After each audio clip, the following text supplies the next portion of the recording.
ಕ್ರಿಸ್ತನನ್ನು ಪ್ರತಿಫಲಿಸುವಂತೆ ನಿಮ್ಮ ಆತ್ಮಗಳನ್ನು ವಾಕ್ಯದಲ್ಲಿ ಬಲಪಡಿಸುವ ಅನುದಿನದ ಧ್ಯಾನ. ಇಂದಿನ ಧ್ಯಾನದ ಶೀರ್ಷಿಕೆ ಮೋಶೆಯ ಮೇಲಾದ ಯೋಕೆಬೆದಳ ಪ್ರಭಾವಗಳು. ಈ ದಿನದ ದೇವರ ವಾಕ್ಯ: ಮೋಶೆಯು ದೊಡ್ಡವನಾದ ಮೇಲೆ ಫರೋಹನ ಕುಮಾರ್ತೆಯ ಮಗನೆನಿಸಿಕೊಳ್ಳುವುದು ಬೇಡವೆಂದಿದ್ದು ನಂಬಿಕೆಯಿಂದಲೇ. ಸ್ವಲ್ಪ ಕಾಲ ಪಾಪ ಭೋಗಗಳನ್ನು ಅನುಭವಿಸುವುದಕ್ಕಿಂತ ದೇವಜನರೊಂದಿಗೆ ಕಷ್ಟವನ್ನನುಭವಿಸುವುದೇ ಒಳ್ಳೆಯದೆಂದು ತೀರ್ಮಾನಿಸಿಕೊಂಡನು. ಇಬ್ರಿಯ 11ನೇ ಅಧ್ಯಾಯ 24 ಮತ್ತು 25 ವಚನಗಳು. ತನ್ನ ಬಾಲ್ಯದ ಮನೆಯ ಆಶ್ರಯದಿಂದ ತೆಗೆದುಹಾಕಲ್ಪಟ್ಟಾಗ ಮೋಶೆಯು ಯೋಸೇಫನಿಗಿಂತಲೂ ಮತ್ತು ದಾನಿಯೇಲನಿಗಿಂತಲೂ ಚಿಕ್ಕವನಾಗಿದ್ದನು.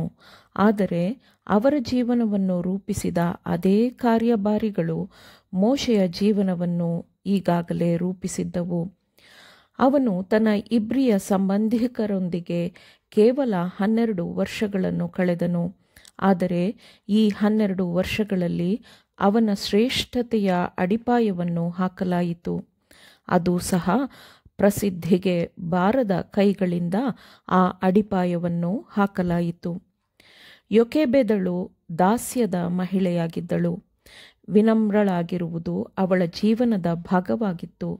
ಆದರೆ ಅವಳ ಹೊರೆಯು ಭಾರವಾಗಿತ್ತು. ನಜರೇತಿನ ಮರಿಯಳನ್ನು ಹೊರತುಪಡಿಸಿ ಯೋಕೆಬೆದಳಂತೆ ಬೇರೆ ಯಾವ ಮಹಿಳೆಯೂ ಈ ಲೋಕದಲ್ಲಿ ಉನ್ನತವಾದ ಆಶೀರ್ವಾದವನ್ನು ಹೊಂದಿಕೊಳ್ಳಲಿಲ್ಲ.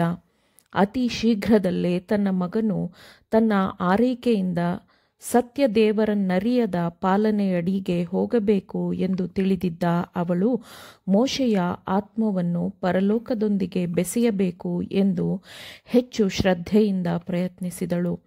ಅವಳು ದೇವರಿಗೆ ತೋರಬೇಕಾದ ಪ್ರೀತಿಯನ್ನು, ನಿಷ್ಠೆಯನ್ನು ಮಗನ ಹೃದಯದಲ್ಲಿ ನೆಡಬೇಕು, ತುಂಬಬೇಕು ಎಂದು ಪ್ರಾಮಾಣಿಕವಾಗಿ ಪ್ರಯತ್ನಿಸಿದಳು ಮತ್ತು ನಂಬಿಕೆಯಿಂದ ಆ ಕೆಲಸವು ನೆರವೇರಿತು. ಮೋಶೆಯ ತಾಯಿಯ ಬೋಧನೆಯ ಹೊರೆಯಾಗಿದ್ದ ಸತ್ಯದ ತತ್ವಗಳು ಮತ್ತು ಅವಳ ಜೀವನದ ಪಾಠಗಳನ್ನು ಮೋಶೆಯು ನಿರ್ಲಕ್ಷಿಸಲು, ನಿರಾಕರಿಸಲು ನಂತರದ ಯಾವ ಪ್ರಭಾವಗಳಿಗೂ ಸಾಧ್ಯವಾಗಲಿಲ್ಲ. ಗೋಷೆನ್ ಸೀಮೆಗೆ ಸೇರಿದ ಯೋಕೆಬೆದಳ ಮಗನಾಗಿ ದೀನ ಮನೆಯಿಂದ ಮೋಶೆಯನ್ನು ಫರೋಹನ ಅರಮನೆಯಲ್ಲಿನ ಐಗುಪ್ತ ದೇಶದ ರಾಜಕುಮಾರಿಯ ಪ್ರೀತಿಯ ಮಗನಾಗಿ ಸ್ವಾಗತಿಸಲಾಯಿತು. ಐಗುಪ್ತದ ಶಾಲೆಗಳಲ್ಲಿ ಮೋಶೆಯು ಅತ್ಯುನ್ನತ ನಾಗರಿಕ ಮತ್ತು ಮಿಲಿಟರಿ ತರಬೇತಿಯನ್ನು ಪಡೆದನು. ಉತ್ತಮವಾದ ಆಕರ್ಷಕ ರೂಪ, ಮೈಕಟ್ಟು ಮತ್ತು ಆಕರ್ಷಕ ದೈಹಿಕ ನಿಲುವು ಕೃಷಿಗೊಂಡ ಅವನ ಮನಸ್ಸು ಮತ್ತು ಯುವರಾಜನ ಗತ್ತು ಇವೆಲ್ಲವೂ ಅವನನ್ನು ಮಿಲಿಟರಿಯ ನಾಯಕನನ್ನಾಗಿಯೂ ಮತ್ತು ದೇಶದ ಹೆಮ್ಮೆಯನ್ನಾಗಿಯೂ ಮಾಡಿತು. ಅವನು ಅದಕ್ಕೆ ಅರ್ಹನಾದ ವ್ಯಕ್ತಿಯಂತೆ ಹೊರಹೊಮ್ಮಿದನು. ಐಗುಪ್ತ ದೇಶದ ರಾಜನೂ ಸಹ ಯಾಜಕ ವೃತ್ತಿಯ ಸದಸ್ಯನಾಗಿದ್ದನು ಮತ್ತು ಮೋಶೆಯು ಅನ್ಯ ಜನಾಂಗದ ಆರಾಧನೆಯಲ್ಲಿ ಭಾಗವಹಿಸಲು ನಿರಾಕರಿಸಿದರೂ ಐಗುಪ್ತ ಧರ್ಮದ ಎಲ್ಲ ಗುಟ್ಟುಗಳಲ್ಲೂ ವಿಧಿವತ್ತಾಗಿ ಸೇರಿದ್ದನು. ಐಗುಪ್ತ ದೇಶವು ಈ ಸಮಯದಲ್ಲಿ ಅತ್ಯಂತ ಶಕ್ತಿಶಾಲಿ ಮತ್ತು ಅತ್ಯಂತ ಮುನ್ನಡೆದ ನಾಗರಿಕ ದೇಶವಾಗಿತ್ತು ಮತ್ತು ಮೋಶೆಯು ಅದರ ಮುಂದಿನ ಸಾರ್ವಭೌಮನಾಗಿ ಈ ಲೋಕವು ನೀಡಬಹುದಾದ ಅತ್ಯುನ್ನತ ಗೌರವಗಳಿಗೆ ಉತ್ತರಾಧಿಕಾರಿಯಾಗಬೇಕಿತ್ತು. ಆದರೆ ಅವನದು ಹೆಚ್ಚು ಉದಾತ್ತವಾದ ಆಯ್ಕೆಯಾಗಿತ್ತು. ದೇವರ ಮಹಿಮೆಗಾಗಿಯೂ ಮತ್ತು ತನ್ನ ದೀನ ಜನರ ವಿಮೋಚನೆಗಾಗಿಯೂ ಮೋಶೆಯು ಐಗುಪ್ತ ದೇಶದ ಗೌರವಗಳನ್ನು, ಸ್ಥಾನಮಾನಗಳನ್ನು ತ್ಯಾಗ ಮಾಡಿದನು.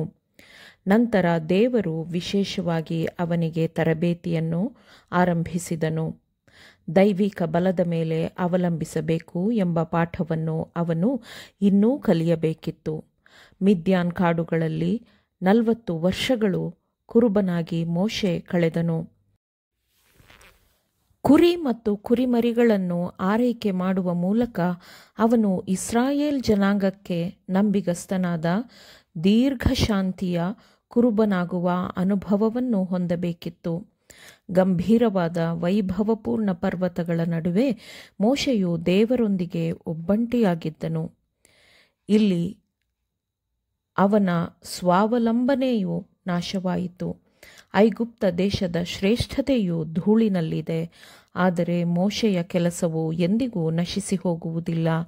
ನೀತಿಯ ಶ್ರೇಷ್ಠವಾದ ತತ್ವಗಳನ್ನು ಸ್ಥಾಪಿಸಲು ಬದುಕಿದ ಅವನ ಜೀವನವು ಶಾಶ್ವತವಾಗಿದೆ. ಆಮೇನ್. ದೇವರ ವಾಕ್ಯಗಳನ್ನು ಶ್ರದ್ಧೆಯಿಂದ ಆಲಿಸುವವರು ಮಾತ್ರವೇ ಆಗಿರದೆ ಪಾಲಿಸುವವರೂ ಆಗಬೇಕೆಂದು ನಿಮ್ಮನ್ನು ಉತ್ತೇಜಿಸುತ್ತೇನೆ. ಪರಿಶುದ್ಧಾತ್ಮನ ಸಹಾಯದಿಂದ ಆಲಿಸಿದ ನಿಮ್ಮೆಲ್ಲರಿಗೂ ಧನ್ಯವಾದಗಳು. ಮತ್ತೆ ದೈನಂದಿನ ಧ್ಯಾನಕ್ಕಾಗಿ ನಾಳೆ ಸಂಧಿಸೋಣ. ಆಮೇನ್.